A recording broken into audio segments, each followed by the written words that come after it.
बिस्मिल्लाहिर्रहमानिर्रहीम, अस्सलाम वालेकुम नाज़रीन कराम, मैं हूं मखदूम शहाबुद्दीन और आप देख रहे हैं मेरा फेसबुक और यूट्यूब चैनल। उम्मीद करता हूं आप सब लोग बखैर आफियत होंगे और जहां भी होंगे अपने अहले खाना समेत खुश भी होंगे और महफूज भी। नाज़रीन कराम, कुछ बड़ी खबरें हैं। एक जानिब तो शाह महमूद कुरैशी ने पाकिस्तान तहरीक इंसाफ का एक हंगामी इजलास तलब किया है और इस हंगामी इजलास के तलब किए जाने के बाद बहुत से सवालात तो पैदा हो रहे हैं, लेकिन अब ये ऊंट किस करवट बैठेगा, इस सब के अंदर तमाम तर नजरें इसी एक नुक्ते पर हैं। जबकि दूसरी जानिब इमरान खान फौजी अदालत के हवाले, इस हवाले से बड़ा कदम उठ गया है और इस जानिब अब तक का सबसे बड़ा स्टेप जो है वो उठा लिया गया है। इस सब के अंदर असद उमर साहब की दोबारा एंट्री हो चुकी है और फराह गोगी, जो कि मुबैना तौर पर इल्ज़ाम लगाया जाता है कि इमरान खान साहब की अहलिया बुशरा बीबी की दोस्त और उनके साथ तमाम तर कामों के अंदर मुलव्विस रही है, यही इल्ज़ाम लगाया जाता है। फराह गोगी को यूएई से मुल्क बदर कर दिया गया है। मुत्तहिदा अरब अमारात से मुल्क बदरी के बाद अब फराह गोगी के पास क्या ऑप्शंस रह गए हैं, इस हवाले से भी इंटरेस्टिंग और बड़ी इंपॉर्टेंट डेवलपमेंट्स हैं जो आपके सामने रखनी है। सबसे पहले बल्कि फराह गोगी जो है उन्हीं के हवाले से मैं आपके सामने डिटेल्स रख दूं। इस हवाले से कामरान शाहिद साहब जो है उन्होंने दावा किया है कि चेयरमैन पीटीआई इमरान खान और बुशरा बीबी की मुबैना फ्रंटमैन फराह गोगी को अमाराती हुकूमत ने यूएई से मुल्क बदर कर दिया है, जिसके बाद फराह गोगी इटली चली गई है। कामरान शाहिद ने अपने ट्वीट में कहा कि मेरे जराये ने बताया है कि फराह गोगी जो पाकिस्तान से फरार होकर दुबई में मुकीम थी, को यूएई के हुक्काम ने मुल्क से जाने का कह दिया है। उन्होंने कहा कि यूएई से निकलकर अब वो इटली में मुकीम है, जहां वो इटली में अजाइलम यानी कि सियासी पनाह हासिल कर रही है। फराह गोगी पर मिस्टर एंड मिसेस खान की फ्रंट लेडी होने और अरबों की करप्शन में मुलव्विस होने का इल्जाम लगाया जाता है और फराह गोगी को मुल्क वापस लाने के लिए इंटरपोल और रेड वारंट जो है वो भी जारी करने के हवाले से एफआईए की तरफ से, पुलिस की तरफ से ये सारी कोशिशें इससे पहले भी जारी हैं। इस सब के अंदर ये सब कुछ क्यों किया जा रहा है और अगर ये सच भी है तो बुशरा बीबी के लिए ज़मीन, फराह गोगी के लिए ज़मीन क्यों तंग की जा रही है, ये समझना इतना मुश्किल नहीं है। पिछले 2 हफ्ते से बहुत तेज़ी से कोशिशें हो रही हैं कि किसी भी तरीके से इमरान खान साहब की अहलिया बुशरा बीबी साहिबा जो है वो इमरान खान साहब के खिलाफ वादा माफ गवाह बन जाए और इस सब के अंदर फराह गोगी को भी वादा माफ गवाह बनने की पेशकश की गई है। उस्मान बुज़दार जो कि मुबैना तौर पर इस नेक्सस के अंदर शामिल थे, उनसे भी गारंटी ली गई है कि वो सिर्फ सियासत और इमरान खान को नहीं छोड़ेंगे बल्कि वो वादा माफ गवाह भी बनेंगे और इस हवाले से बहुत क्रेडिबल दावे आए कि उन्होंने ये गारंटी करवा दी है कि सही मौके पर जब जरूरत पड़ी तो मैं वादा माफ गवाह बनने के लिए तैयार हूं, बस मुझे कुछ ना कहना। हैरानकुन बात है क्योंकि उस्मान बुज़दार के लिए ही खान साहब सबसे लड़ पड़े थे, बाजवा के साथ 1 पेज पहली मरतबा फटा ही वजीर आला पंजाब के मामले पर था, बुज़दार के मामले पर था, लेकिन चले वो एक अलग बात है। अब यहां पर जो 2-3 और चीजें हैं वो ये है कि बुशरा बीबी जो है उनके ऊपर भी एफआईआर, उनके बेटे के ऊपर भी एफआईआर और उनके बेटे के हवाले से भी ये इतलात थी कि वो दुबई में है। लेकिन अगर फराह गोगी को इस तरह से दुबई से मुल्क बदर करवा दिया गया है तो क्या उनके बेटे को भी करवा दिया जाएगा? उनके लिए ऑप्शंस जो है वो महदूद करके उनके गिर्द घेरा जो है वो तंग किया जा रहा है ताकि यही है कि तोड़ा जा सके। असल मकसद जो है ना वो होता है किसी भी शख्स को तोड़ना और यही इस वक्त किया जा रहा है इस सारे सिनेरियो में। अच्छा, वहीं दूसरी जानिब एक तरफ तो जो आपको पता है कि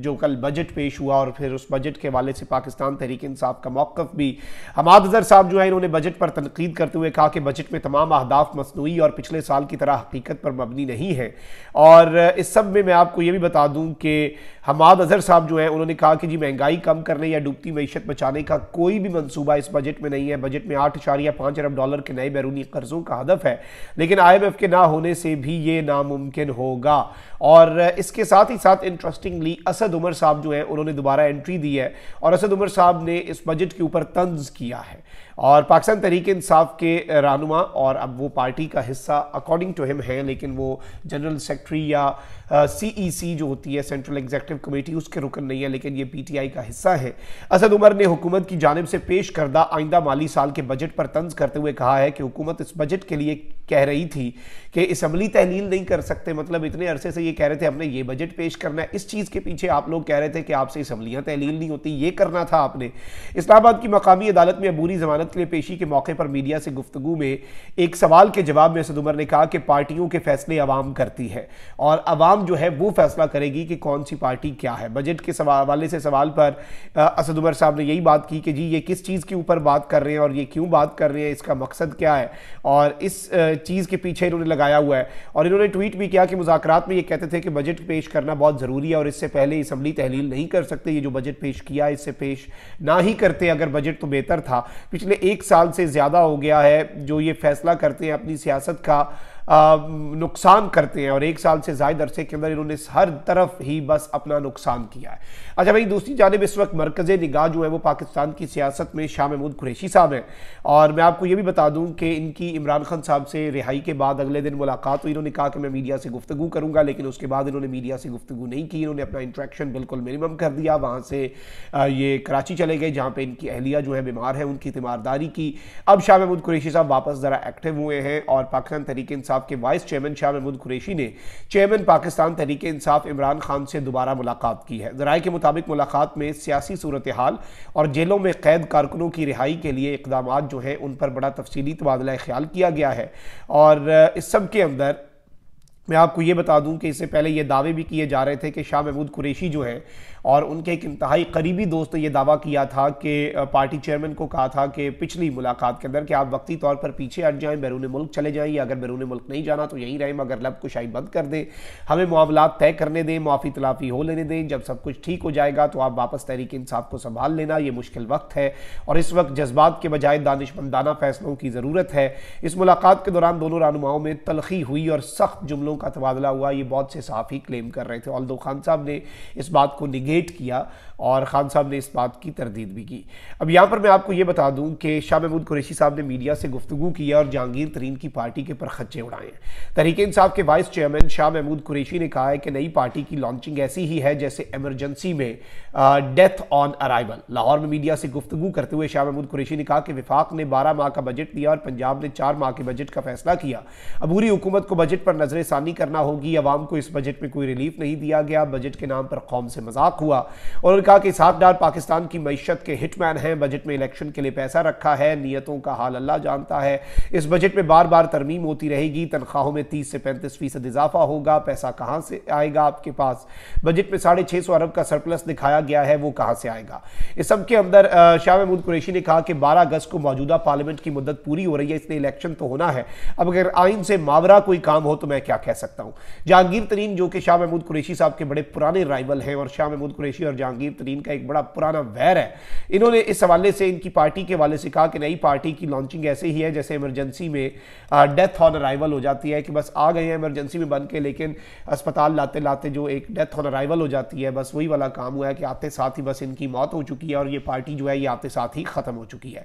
लेकिन इस सब के अंदर जो बड़ी अपडेट है वो ये है कि शाह महमूद कुरैशी साहब की ज़ेर सदारत पाकिस्तान तहरीक इंसाफ की मुआशी टीम का इजलास हुआ है। शौकत तरीन समेत मुआशी टीम के मेंबर्स जो हैं वो इजलास में वर्चुअली या फिजिकली शरीक हुए हैं। शाह महमूद कुरैशी हुकूमत की जानिब से बजट के असरात पर प्रेस कॉन्फ्रेंस करेंगे। तहरीक इंसाफ बजट के तज्जिए को बतौर दस्तावेज शाया करेगी, यानी एक पूरा डॉक्यूमेंट जो है वो पाकिस्तान तहरीक इंसाफ शाया करेगी। लेकिन यहाँ पे जो इंटरेस्टिंग चीज़ है वो ये है कि शाह महमूद कुरैशी की ज़ेर सदारत PTI की मुआशी टीम का इजलास। अब इसके ऊपर मैं सोशल मीडिया पर देख रहा था, जैसे ही ये खबर आई थी, इस खबर के ऊपर बहुत से लोग बहुत ज़्यादा कमेंट कर रहे थे कि वाई नॉट इमरान खान की ज़ेर सदारत ये इजलास क्यों नहीं हुआ और शाह महमूद कुरैशी की ज़ेर सदारत ये इजलास क्यों हुआ है, इससे क्या समझा जाए, इससे क्या मैसेज अखज़ किया जाए। लेकिन इसमें आप यही समझ सकते हैं कि चीज़ें जो हैं वो ऑब्वियसली शाह महमूद कुरैशी साहब वाइस चेयरमैन हैं और खान साहब खुद ये बात जब कर चुके हैं कि मुराद सईद और दीगर जो है वो मुस्तकबिल के लीडर हैं, लेकिन अगर मैं गिरफ्तार हो जाता हूँ तो पार्टी की कमान जो है वो शाह महमूद कुरैशी साहब संभालेंगे। और ये कोई इतना बड़ा मैटर नहीं है कि आप कह लें कि जी CEC हो गई, सेंट्रल एग्जीक्यूटिव कमेटी के इजलास की सदारत कर ली खान साहब के होते हुए या ये सब कुछ। लेकिन ऑब्वियसली एक इजलास की सदारत करना क्या ये इनडायरेक्टली कोई और मैसेज भी इससे कम्युनिकेट होता है, क्या इससे कुछ और अखज़ किया जा सकता है? ये सारे सवालात जो है ये अपनी जगह पर बरकरार रहेंगे और ऑब्वियसली ये सवालात जो है इनके जवाब जो है वो आवाम को दरकार भी है, लेकिन ये वक्त ही सही बता सकता है कि आज खान साहब के साथ शाह महमूद कुरैशी साहब की दूसरी मुलाकात में क्या बातें हुई। शाह महमूद कुरैशी साहब ने दो चीज़ें वाजे कर दी, एक जहांगीर तरीन की पार्टी के ऊपर तनकीद करके कि वो उस तरफ नहीं जाएंगे, और वैसे ही शाह महमूद कुरैशी साहब तो वो शख्स हैं जो जहांगीर तरीन के साथ नहीं बैठेंगे अपने ज़ाती इशूज़ की वजह से। दूसरा, उन्होंने हुकूमत पर भी तनकीद कर दी, और शाह महमूद कुरैशी साहब का प्लान फ़िलहाल यही है कि वो पाकिस्तान तहरीक इंसाफ के अंदर ही रहे। और इस सब के अंदर अब खान साहब जो है वो कितना ट्रस्ट करते हैं शाह साहब पर, वो देखना आने वाले दिनों के अंदर हमारे लिए ज़रूरी होगा। और खान साहब किस तरह से चीज़ों को लेकर चलते हैं, जो ऑफ़र्स हैं खान साहब उन्हें पहले तो रिजेक्ट कर चुके हैं, लेकिन अब देखते हैं कि क्या कुछ होता है। अच्छा, वहीं दूसरी जानिब इमरान खान साहब जो है उन्हें ये बात ऐलान हो चुका है, गवर्नमेंट बड़ी दफ़ा कह चुकी है कि इमरान खान मास्टरमाइंड थे 9 मई के सानहे के, और 9 मई के सानहे के हवाले से अब मिलिट्री जो है आपकी फॉर्मेशन कमांडर्स जो हैं हमारे, उनकी तरफ से एक एलामिया भी आया। उसमें कहा गया कि ना सिर्फ जो फिज़िकली प्रेजेंट थे बल्कि जो इसके सहूलतकार थे, जो इसके मास्टरमाइंड थे, जो इसके प्लानर्स थे, हर तरह का शख्स जो है उन्हें मिलिट्री कोर्ट्स के अंदर ले जाया जाएगा। अब यहाँ पर वज़ीर दिफा और मुस्लिम लीग नून के पार्लिमानी ग्रुप के रहनुमा बराए कौमी असम्बली ख्वाजा आसिफ ने इंकशाफ किया है कि चेयरमैन PTI से 9 मई के हौलनाक वाक़यात से मुतल्लिक पूछगछ शुरू कर दी गई है, यानी इमरान खान साहब को शामिल तफ्तीश कर लिया गया है और इमरान खान से इन्वेस्टिगेशन शुरू कर दी गई है। पार्लियामेंट के बाहर मीडिया नुमाइंदों के एक ग्रुप से बात करते हुए उन्होंने याद दिलाया कि मुकम्मल तौर पर तरबियत याफ्ता दहशत गर्दों ने जिनके पास असलहा था फौजी तनसीबात पर हमला किया, और इंतहाई अफसोस की बात है कि उन्होंने शहदा की यादगारों को निशाना बनाया। एक सवाल के जवाब में उन्होंने कहा कि चेयरमैन PTI इमरान खान से पूछगछ की जा रही है, ताहम उन्होंने इस हवाले से मजीद तफसीलात नहीं बताई, मजीद डिटेल्स शेयर नहीं की, लेकिन ये एक बहुत बड़ी खबर जो है वो ख्वाजा आसिफ साहब ने ब्रेक की और उन्होंने कहा कि इमरान खान साहब से इन्वेस्टिगेशन शुरू कर दी गई है। और जारी बात है, ये यूं ही लग रहा है कि इमरान खान साहब को मिलिट्री कोर्ट्स जो है और इमरान खान साहब पे आर्मी एक्ट और ऑफिशियल सीक्रेट एक्ट लगाने की जानिब ये एक बड़ा कदम है जो उठ गया है, और आप कह लें कि आगाज़ हो चुका है इख्तिताम। खान साहब ऑलरेडी अब तो खुद ये खदशा जाहिर कर चुके हैं कि उन्हें 10 से 15 साल की सज़ा मिलिट्री कोर्ट्स के अंदर, इमरान खान साहब का केस, आर्मी एक्ट और ऑफिशियल सीक्रेट एक्ट जो है वो इमरान खान साहब के ऊपर तलवार लटक रही है। तो ये सारी की सारी डेवलपमेंट्स थी जो आपके सामने रखना ज़रूरी थी। कमेंट सेक्शन में अपनी राय का इजहार ज़रूर करें, अपना बहुत ख्याल रखें। अल्लाह निगहबान, पाकिस्तान जिंदा।